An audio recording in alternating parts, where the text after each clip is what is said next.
ओम नमः शिवाय। शिव जी सदा सहाय। ओम नमः शिवाय। गुरु जी सदा सहाय। संगत जी, आपको पता है जो नई नई संगत जी जुड़ी है वो कहते हैं ना कि गुरु जी कहते हैं कि सत्संग में आके चुप बैठो, किसी से बात मत करो, सेल फोन का यूज़ मत करो।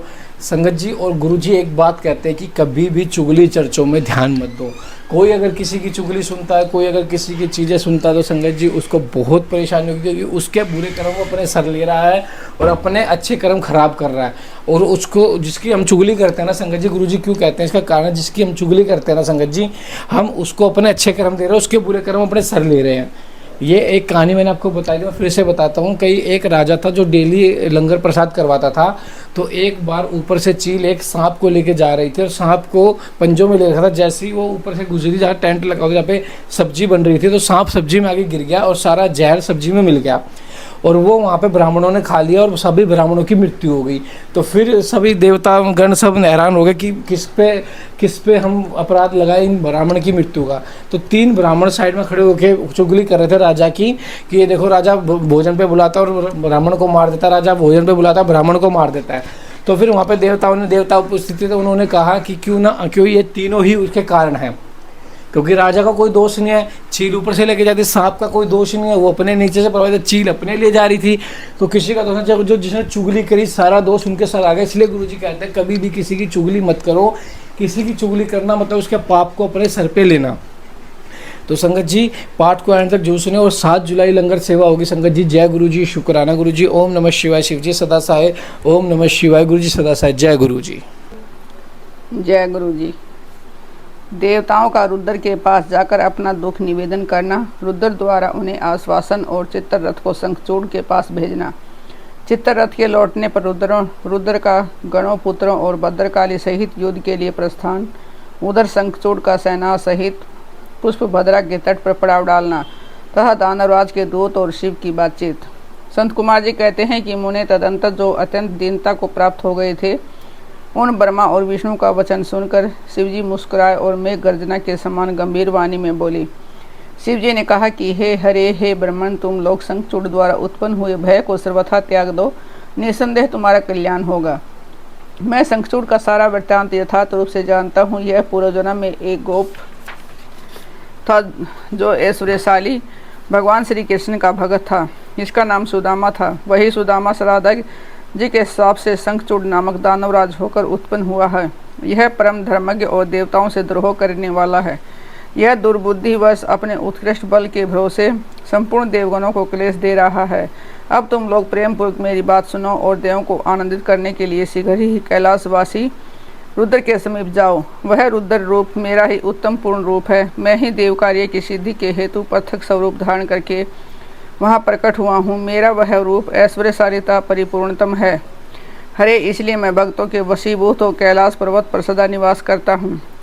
तदंतर कैलाश पहुंचकर देवताओं ने भगवान महेश की स्तुति की और अंत में कहा, महेशान, आप तो कृपा के आकर हैं, दीनों का उद्धार करना तो आपका बाना है ही। प्रभो दानवराज, शंखचूड़ का वध करके इंद्र को उसके भय से मुक्त कीजिए और देवों को इस विपत्ति से उभारिए। तब भक्त वत्सल शंभु देवताओं की इस प्रार्थना को सुनकर हंसे और मैं गर्जन किसी गंभीर वाणी में बोले। श्री शंकर ने कहा कि हे रे, हे ब्रह्मन, हे देवगण, तुम लोग अपने अपने स्थान को लौट जाओ। मैं निश्चय ही सैनिकों सहित शंखचूड़ का वध कर डालूंगा, इसमें तनिक भी संशय नहीं है। संत कुमार जी कहते हैं कि व्यास जी महेश्वर के उस अमृत शराबी वचन को सुनकर संपूर्ण देवताओं को परम आनंद प्राप्त हुआ। उस समय उन्होंने समझ लिया कि जब अब दानव शंखचूड़ मरा हुआ ही है, तब महेश्वर के चरणों में प्रणिपात करके विष्णु बैंकुट को और ब्रह्मा सत्यलोक को चले गए तथा संपूर्ण देवता भी अपने अपने स्थान को उपस्थित हुए। इधर उन महारुद्र ने जो परमेश्वर दुष्टों के लिए काल रूप और सत्पुरुषों की गति है, देवताओं की इच्छा से अपने मन में शंखचूड़ के वध का निश्चय किया। तब उन्होंने प्रसन्नतापूर्वक अपने प्रेमी गंधर्वराज चित्तरथ को दूत बनाकर शीघ्र ही शंखचूड़ के पास भेजा। चित्तरथ ने वहां जाकर शंखचूड़ को खूब समझाकर कहा, परंतु उसने बिना युद्ध किए देवताओं को राज्य लौटाना स्वीकार नहीं किया और कहा, मैंने ऐसा दृढ़ निश्चय कर लिया है कि महेश्वर के साथ युद्ध किए बिना न तो मैं राज्य ही वापस दूंगा और न ही अधिकारों को ही लौटाऊंगा। तू कल्याण करता रुद्र के पास लौट जा और मेरी कही हुई बात यथार्थ रूप से उनसे कह दे। वे जैसा उचित समझेंगे वैसा करेंगे। तू व्यर्थ बकवाद मत कर।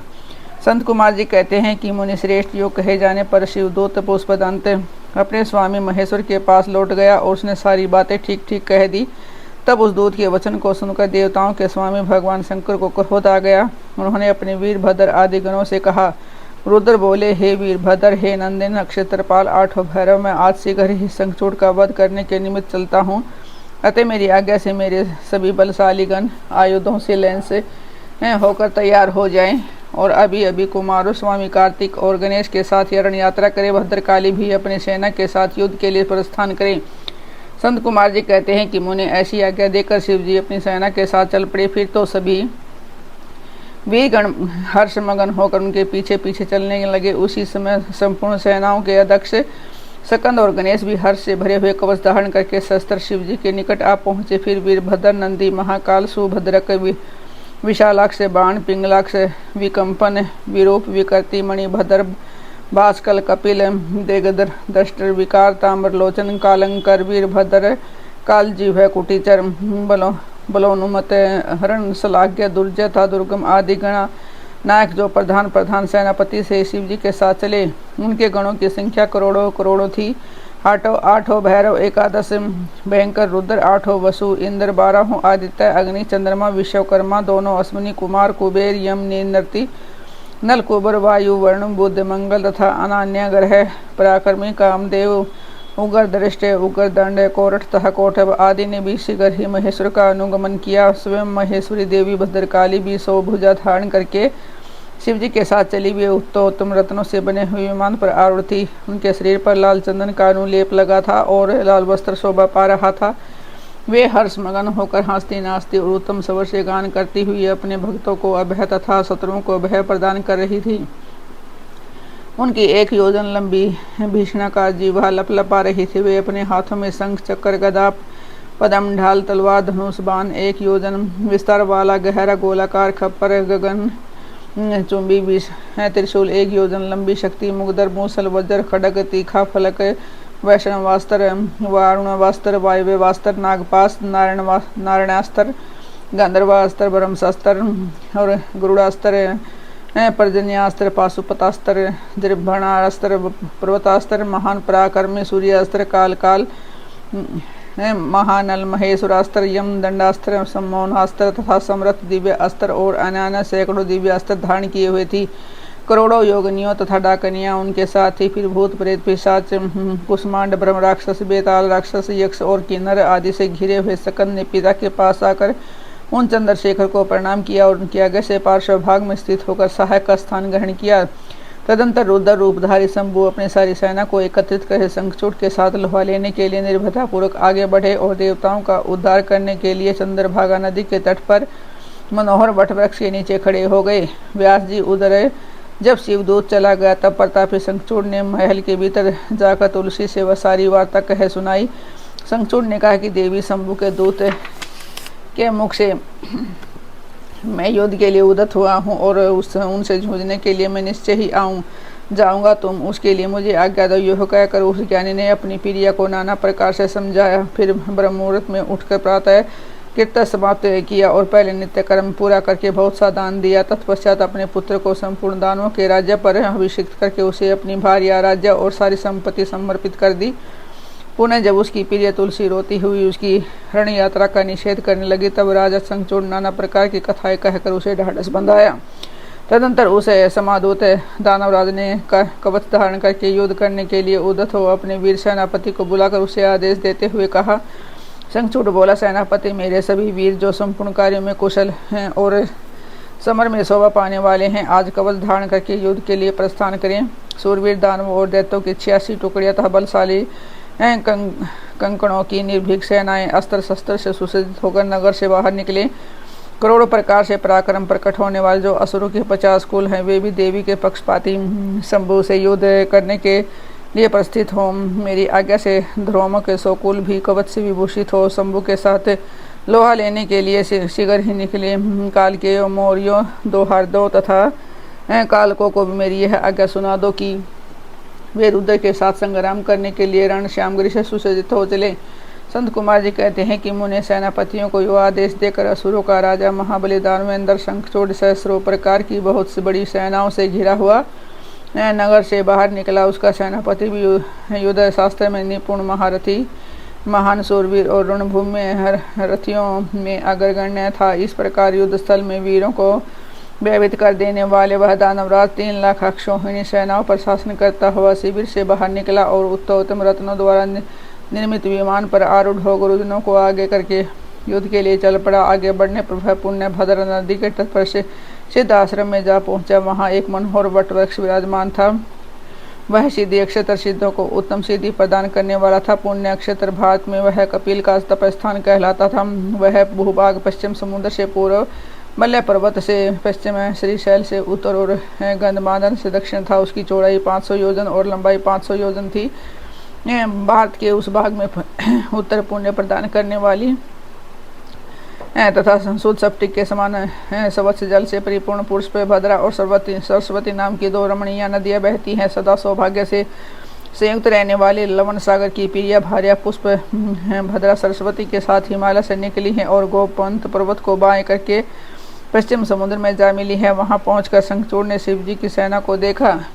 मुने उसने पहले शिवजी के पास एक दानवेश्वर को दूत के रूप में भेजा। उसने शिवजी से युद्ध न करने के लिए कहा और शिवजी ने उसे देवताओं का राजा लौटा देने की बात कही। अंत में महेश्वर ने कहा कि दूत, हम किसी का भी पक्ष नहीं लेते, क्योंकि हम तो कभी स्वतंत्र रहते ही नहीं हैं, सदा भक्तों के अधीन रहते हैं और उनकी इच्छा से ही उन्हीं का कार्य करते रहते हैं। देखो, पूर्व काल में ब्रह्मा की प्रार्थना से पहले प्रलय समुद्र में श्रीहरि और दत्त श्रेष्ठ मधुकैटभ का भी युद्ध हुआ था।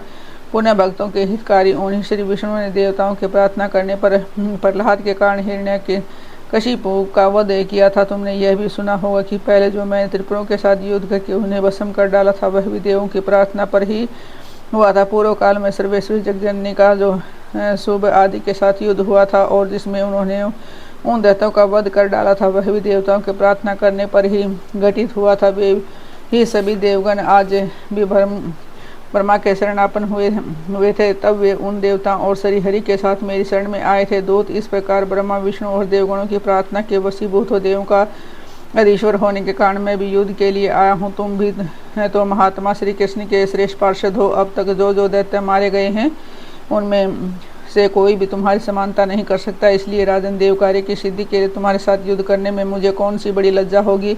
अर्थात कुछ नहीं, क्योंकि मैं ईश्वर हूँ और देवताओं ने मुझे विनयपूर्वक भेजा है। अतः तुम जाओ और शंखचूड़ से भी मेरी बात कह दो। यह वह जैसा उचित समझेगा वैसा करेगा। मुझे तो देवताओं का कार्य करना ही है। यो कहकर कल्याण करता महेश्वर चुप हो गए। तब शंखचूड़ का वह दूत उठा और उसके पास चल दिया।